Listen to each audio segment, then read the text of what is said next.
The delegate from Hampton, Delegate Cordoza. Thank you, Mr. Speaker. I rise for a point of personal privilege. The delegate has the floor.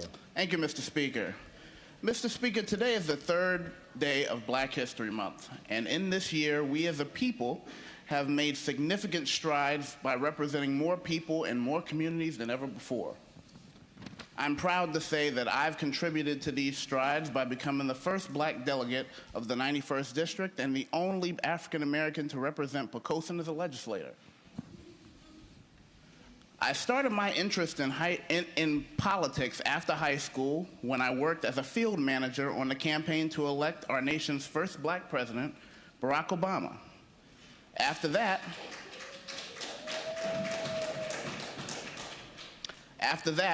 in college, a professor asked me why I was a Democrat. My first response was, I'm Black. And he replied to me, do you believe what they believe? He then described to me both parties' political philosophies, but without telling me which ideas belonged to each party. As as many African Americans would, chose a more conservative ideology. My professor then said, congratulations, you're a Republican. Once my eyes were open, I was able to see that what I had been taught was not true.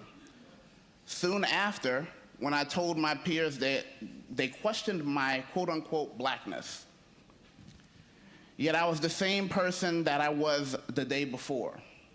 The only difference was that my political opinions had changed.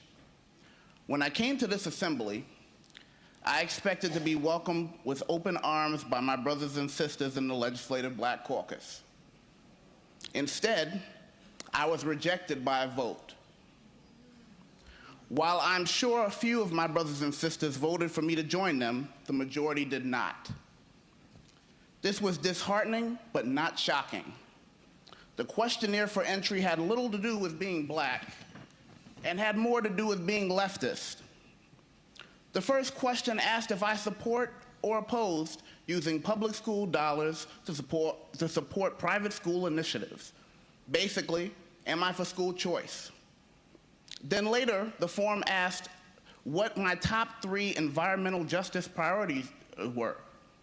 Towards the end, it asked if I opposed any item on the agenda.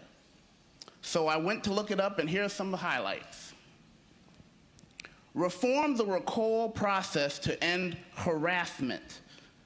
That suggests that the voters' rights to recall elected officials who are not doing the job to the satisfaction of the people who sent them there is a form of abuse or harassment.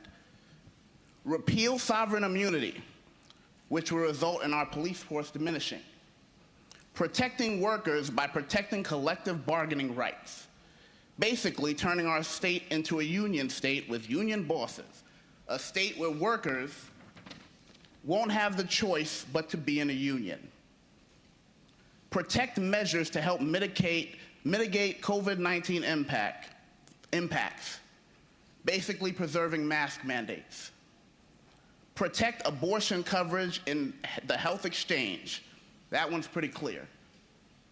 Protect Virginia's transition to 100% clean energy and clean air standards. Maintain Virginia membership in the Regional Greenhouse Gas Initiative.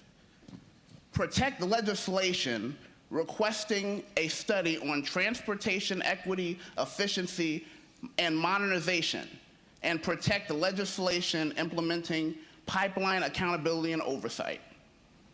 Equity and development infrastructure for renewable energy. And most disheartening, protect gun safety legislation such as one handgun a month, the locality's ability to ban firearms in public buildings, and banning firearms at polling places. These questions, particularly, are a spit in the face of our ancestors who fought to have all of our rights guaranteed. As many of you know, Martin Luther King, Jr. applied for a permit to carry a gun to protect himself. He was denied, and he was killed without the ability to protect himself. Ida B. Wells once said, a Winchester rifle should be proudly displayed in every Afro-American home, and it should be used for that protection which the law refuses to give. I ask myself, what any of those things mentioned have to do with being black? The answer is it has nothing to do with being black. It's about being leftist. And that means that the caucus is not about being black, it's about being leftist. Yesterday, one of my colleagues on the other side of the aisle said that we want black voices at the table. Well, my black voice came to the table and it was rejected. So, Mr. Speaker, I don't know what I should do. I'm a legislator, I'm black, and I want to help the black community. Maybe I need to start my own caucus, the Virginia Non-Leftist Black Caucus. Right now, it'll be a caucus of one, but that's okay. As Thoreau said, any man more right than his neighbors constitutes a majority of one already. I'm proud to be a majority of one. Thank you, Mr. Speaker.